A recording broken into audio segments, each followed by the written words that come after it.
Bismillahirrahmanirrahim. Assalamu alaikum. From last few days we are doing book work, and today we will do book work of unit number 11. Let's see what is the first exercise of this unit. First exercise of this unit is related to grammar or vocabulary errors. Let's read the passage given below. The sun is shined brightly and the birds was singing merrily. Sarah goes to the park yesterday. Okay, first sentence को पहले देख लेते हैं. The sun is shone brightly and the birds was कब use होता है? जब आपका सब्जेक्ट सिंगुलर हो. ठीक है, अदरवाइज क्या आप यूज करते हैं? वर. Sarah goes to the park yesterday. Past indefinite यहाँ पर यूज हुआ है, यस्टरडे का वर्ड है. ठीक है, तो फिर आपने यहाँ पर गो की सेकंड फॉर्म यूज करनी है. Sarah went to the park yesterday but she not have fun. अभी मैंने आपसे कहा कि यहाँ पे पास्ट इंडेफिनेट यूज़ हो रहा है. इसका मतलब है कि पास्ट इंडेफिनेट के नेगेटिव और इंट्रोगेटिव जो सेंटेंसेस हैं उनमें कौन सा हेल्पिंग वर्ब यूज़ होता है? डिड. ठीक है, डिड के साथ फर्स्ट फॉर्म. तो यहाँ पे नेगेटिव सेंटेंस है इसलिए हम यूज़ करेंगे she did not. She did not have fun because the rain started. Starts है, इसका मतलब है कि जब आपका सेंटेंस पास्ट इंडेफिनेट से स्टार्ट हुआ है तो उसमें जितने भी हेल्पिंग वर्ब्स या फॉर्म ऑफ वर्ब्स यूज होगी वो पास्ट इंडेफिनेट की ही होगी, पास्ट टेंस की बेसिकली यूज होगी. ठीक है, because the rain started pouring suddenly. It is important for all the students to study hard and they will succeed in their exam. Success नहीं, सक्सेस तो तब आता जब होता कि दे विल गेट सक्सेस. ठीक है, they will succeed.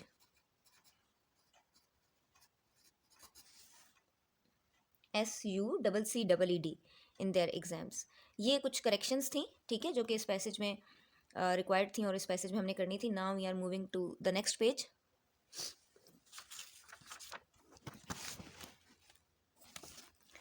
Okay, exercise number 2 of this unit is related to parts of speech. Identify and label the parts of speech in the following sentences.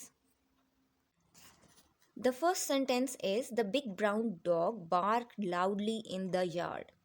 अब हम द से start करते हैं कि the हमारे पास article है. ठीक है, डेफिनेट आर्टिकल है. आर्टिकल की 2 टाइप्स होती है, डेफिनेट और इनडेफिनेट आर्टिकल. ठीक है, द आपका डेफिनेट आर्टिकल में आता है और एन इनडेफिनेट आर्टिकल में आता है. खैर यहाँ पे हमने फर्दर टाइप्स तो डिस्कस नहीं करनी, हमने सिर्फ पार्ट्स ऑफ स्पीच बताने हैं कि कौन कौन से यूज़ हुए हैं. द आपके पास आर्टिकल है. ठीक है, अब बिग जो है आपके पास ये एडजेक्टिव है. बिग ब्राउन दोनों, ये दोनों वर्ड्स जो हैं ये एडजेक्टिव के हैं. ठीक है, क्योंकि ये हमारे नाउन को मॉडिफाई कर रहे हैं, नाउन के बारे में इंफॉर्मेशन प्रोवाइड कर रहे हैं. उसके बाद डॉग आपके पास नाउन है,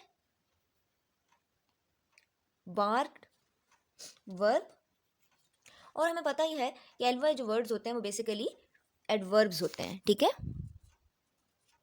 ये आपके पास एडवर्ब है, इन प्रेपोजिशन है, अगेन द आर्टिकल है, और यार्ड आपके पास नाउन है जो कि एज एन ऑब्जेक्ट सेंटेंस में यूज हुआ है. ठीक है, अब नेक्स्ट सेंटेंस पर आ जाए. ऑल्दो कंजंक्शन है. ठीक है, कनेक्टिंग वर्ड है, टायर्ड. ये आपके पास एडजेक्टिव है. ये मैं इसके ऊपर लिख रही हूँ ताकि ये थर्ड सेंटेंस के फिर हम उसके ऊपर लिख लेंगे. ठीक है, टायर्ड आपके पास एडजेक्टिव, सारा नाउन, कंटिन्यूड वर्ब है, वर्किंग. वर्किंग आपके पास जेरेंड है या फिर प्रेजेंट पार्टिसिपल है. ठीक है, अभी आपने बताना है. ये आपके पास जेरेंड है. ठीक है, और डेरिजेंटली आपके पास, अभी हमने कहा कि एलवाई वर्ड्स हमारे पास एडवर्ब्स होते हैं. Third sentence is the sun set slowly behind the mountains. Again sun, sorry the से स्टार्ट करते हैं. आर्टिकल, सन नाउन, सेट्स आपके पास वर्ब है, स्लोली एडवर्ब है, बिहाइंड, बिहाइंड आपका प्रेपोजिशन है. ठीक है, द आर्टिकल, और माउंटेन्स आपके पास नाउन है. नेक्स्ट देखें, wow, wow is interjection. Next आपके पास एक्सक्लेमेटरी साइन है, ठीक है। व्हाट आपके पास प्रोनाउन है, ठीक है। आ आपके पास आर्टिकल है, ब्यूटीफुल एडजेक्टिव, और सनसेट, सनसेट को एक्सप्लेन कर रहा है ना, सनसेट को, इस नाउन को मॉडिफाई कर रहा है, तो ये आपके पास एडजेक्टिव है, और सनसेट आपके पास नाउन है, ठीक है। ये हमारे पास 4 सेंटेंसेस थे जो कि हमने, जिसमें पार्ट्स ऑफ स्पीच आइडेंटिफाई करने थे, ठीक है। Now we are moving to discuss third question और third exercise of this unit. Exercise 3 is related to tense agreement errors. It's mean we have to see form of verb and helping verbs of tenses used in these sentences. Okay, the first sentence is she will go to the beach tomorrow and yesterday she went swimming. Now this sentence is correct. According to tomorrow we used correct helping verb and form of verb, and yesterday के according हमने form of verb और helping verb भी सही use की है. Next sentence, second sentence is she will finish her homework yesterday. अब yesterday means that the sentence is related to past indefinite. So here the helping verb is used of future indefinite tense. So we will correct this as finished. She finished her homework yesterday. Now this sentence is correct. Third is they have been studying for this exam since 3 hours. They have been studying sentence belongs to present perfect continuous tense, as have is used, have been is used, fourth form of verb is used for this exam since 3 hours. Okay, present perfect continuous tense में since और for के बाद time description आती है, ठीक है। लेकिन time description से हमें अंदाज़ा होता है कि हमने सिंस का यूज़ करना है या फॉर का यूज़ करना है। सिंस स्टार्टिंग टाइम पीरियड के लिए यूज़ होता है, और फॉर आपका ड्यूरेशन ऑफ टाइम के लिए यूज़ होता है। अब यहाँ पर 3 आवर्स ये बेसिकली ड्यूरेशन बताया गया है। स्टार्टिंग टाइम पीरियड कैसे होता है कि for example I am doing this work from 7 o'clock, मैं 7 बजे से ही काम कर रही हूँ, ठीक है। तो स्टार्टिंग टाइम पीरियड बताएगा। अब यहाँ पे हम सिंस यूज़ कर सकते हैं, और अगर 3 घंटे से मैं ये काम कर रही हूँ तो ये ड्यूरेशन है बेसिकली। तो यहाँ पर instead of since we will use for. Next sentence is she will go to the beach tomorrow and yesterday she went swimming. This sentence is correct. Okay, the next one is by the time he arrived the party already ended. अब इस sentence को देखें, by the time he arrived, जिस time वहाँ पहुँचा, the party already ended. अब यहाँ पे मैं एक चीज़ बताऊँ आपको स्टूडेंट्स के, यहाँ पर ये जो क्लॉजेस यूज़ हुए हैं बेसिकली आपके पास कम्बिनेशन होता है पास्ट इंडेफिनेट का, ठीक है, एंड पास्ट परफेक्ट का. इट्स मीन कि अगर सेंटेंस के एक पार्ट में या क्लॉज के एक पार्ट में पास्ट इंडेफिनेट यूज़ हुआ है तो दूसरे पार्ट में आपने फिर पास्ट परफेक्ट के अकॉर्डिंग उस सेंटेंस को चेंज करना है. The party had already ended, ठीक है, हैड के साथ third form of verb use करनी है. इसी तरीके से अगर एक सेंटेंस का क्लॉज का एक पार्ट प्रेजेंट इंडेफिनेट में हो तो फिर आपने सेकंड पार्ट जो है प्रेजेंट परफेक्ट में चेंज करना होता है. I am watching a movie while he reads a book. I am watching a movie, जब मैं मूवी वॉच कर रही थी, while he reads a book.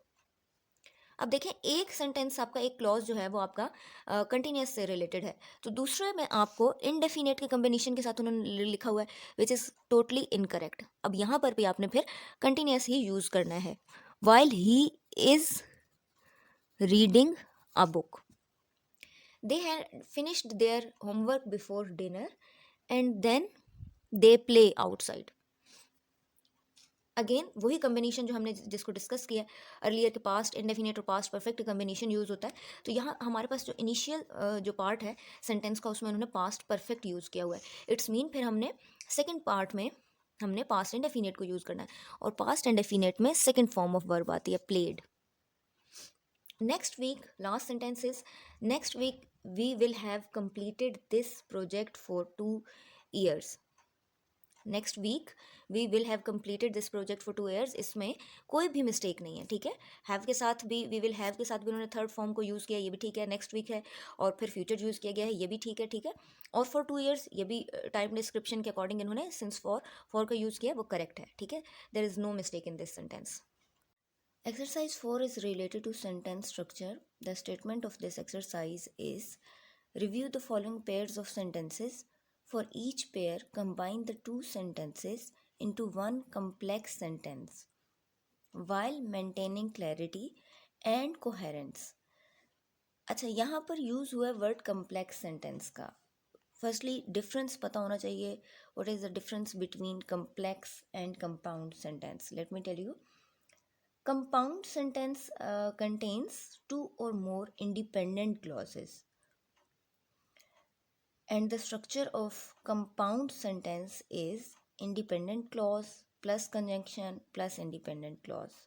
अब इसमें कंजंक्शन में जो कौन सी टाइप के कंजंक्शन यूज़ होते हैं, कोऑर्डिनेटिंग, ठीक है।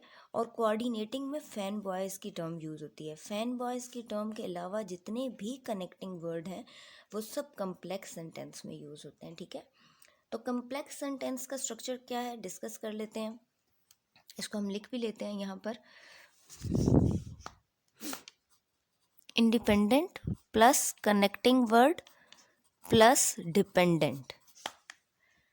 हाँ जी, it's a combination of complex sentence is a combination of one of the independent clause, and then we have to use conjunction or subordinating conjunction and dependent clause. What is the meaning of dependent clause? Dependent clause क्या होता है? Basically dependent clause का meaning ये है कि अगर वो अपनी complete sense, जब तक हम उस सेंटेंस को किसी और सेंटेंस के साथ यूज़ नहीं करते तो वो अपनी सेंस कंप्लीट नहीं करता, ठीक है। हमें प्रॉपर मीनिंग नहीं समझ आता कि किस चीज़ के बारे में बात की जा रही है, ठीक है। आई थिंक सो कम्प्लेक्स और कंपाउंड का डिफरेंस आपको पता चल गया होगा। स्ट्रक्चर भी मैंने दोनों को बता दिए हैं। अब हम एक्सरसाइज की तरफ मूव करते हैं जो इन्होंने हमें सेंटेंसेस दिए हुए हैं। Okay, first sentence is a Mary loves painting, she finds it relaxing. अच्छा, यहाँ पर अगर हम इसको ट्रांसलेट करके चले देख लेते हैं कि मैरी को पेंटिंग करना बहुत पसंद है, वो इसमें रिलैक्स होती है, को करने के बाद, पेंटिंग करने के बाद खुद को रिलैक्स फील करती है। तो बेसिकली ये जो हमारा डिपेंडेंट क्लॉज है, डिपेंडेंट सेंटेंस है, इसको हम जब फर्स्ट अपने इस सेंटेंस से इस पार्ट से कनेक्ट करेंगे सबऑर्डिनेटिंग कंजंक्शन के साथ, तो यहाँ पे देखें हम इन दोनों को कनेक्ट करने के लिए बिकॉज यूज़ करेंगे। अच्छा, बिकॉज क्यों यूज़ करेंगे? क्योंकि बिकॉज यूज़ हम वहाँ करते हैं जहाँ पर हमने रीजनिंग डिस्क्राइब करनी होती है, ठीक है। रीडर जो है वो, उसको हमने रीजनिंग इंट्रोड्यूस करवानी होती है, उसको बताना होता है कि this is the reason of this thing. तो हम यहाँ पर बिकॉज से इन दोनों को पार्ट्स को कनेक्ट करेंगे। Second sentence is she loves playing the piano, she practises every day. अब स्टूडेंट्स के सामने अगर आप ये सेंटेंस रखें तो वो यहाँ पर भी बिकॉज ही यूज़ करेंगे, बट कुछ हमारे पास जो सबऑर्डिनेटिंग कंजंक्शन है उनमें बहुत स्लाइटर सा डिफरेंस है। यहाँ पर जो बेसिकली यूज़ होगा वो एज यूज़ होगा। बिकॉज और एज कहाँ यूज़ किया जाता है? She loves playing the piano as she practises every day, जहाँ पर रिजल्ट डिस्क्राइब किया जाता है, ठीक है, रिजल्ट बताया जाता है। अब हम इसको देखते हैं कि इस सेंटेंस में कैसे रिजल्ट बताया जा रहा है। अगर हम सिर्फ डिपेंडेंट क्लॉज को पढ़ लें पहले, शी प्रैक्टिसेस एवरी डे, वो क्या प्रैक्टिस करती है? वो हर रोज़ किस चीज़ की प्रैक्टिस करती है, किसकी प्रैक्टिस करती है, ठीक है, या वो क्या प्रैक्टिस करती है? तो इसका मतलब है कि हमने पहला, ये जो सेंटेंस है बेसिकली ये रिजल्ट बता रहा है पहले सेंटेंस का, जो कि क्या है? She loves playing the piano as she practises every day. उसे पियानो प्ले करना बहुत पसंद है, जैसा कि वो उसकी हर रोज़ प्रैक्टिस करती है, ठीक है। जहाँ पर हम रीजनिंग डिस्क्राइब करेंगे वहाँ हम बिकॉज का यूज़ करेंगे, जहाँ हम रिजल्ट बताएंगे वहाँ हम एज और सिंस का यूज़ करेंगे, ठीक है। द मूवी वॉज एक्साइटिंग,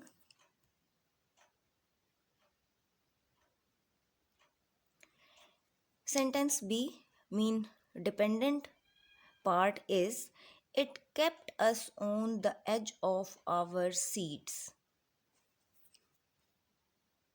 अब यहाँ पर देखें, the movie was exciting, it kept us on the edge of our seats, यानी पर्टिकुलर टाइम पीरियड के लिए कोई चीज़ प्ले हुई है, ठीक है, या कोई इवेंट हुआ है और वो उसमें वो जो पर्टिकुलर टाइम पीरियड था उस पूरे टाइम पीरियड में वो एक ही चीज़ को प्ले किया गया है। तो यहाँ पर इसका मतलब है सम हाउ कहीं पर टाइम डिस्क्रिप्शन भी आ रही है कि आपने एक ही स्लॉट में बैठ के मूवी देखी है, ठीक है। और अब यहाँ पे फिर हम और रिज़ल्ट भी साथ ही उसका बताया जा रहा है कि मूवी बहुत एक्साइटिंग थी और उसने हमें अपनी सीट्स पे बांधे रखा, ठीक है। It kepts us on the edge of our seats, कि हम उसी जगह पे उसको बैठ के हमने बहुत इन्जॉय किया। तो ये उसका रिजल्ट बताया जा रहा है, तो हम यहाँ पर सिंस यूज़ करेंगे। वैसे आप सिंस और एज दोनों यूज़ कर सकते हैं, but since is more appropriate here. Moving to next sentence, sentence 4 is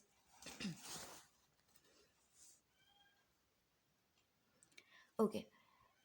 John is a talented writer. His stories are captivating. वो एक टैलेंटेड राइटर है, इस वजह से उसकी स्टोरीज बहुत कैप्टिवेटिंग होती हैं। Therefore,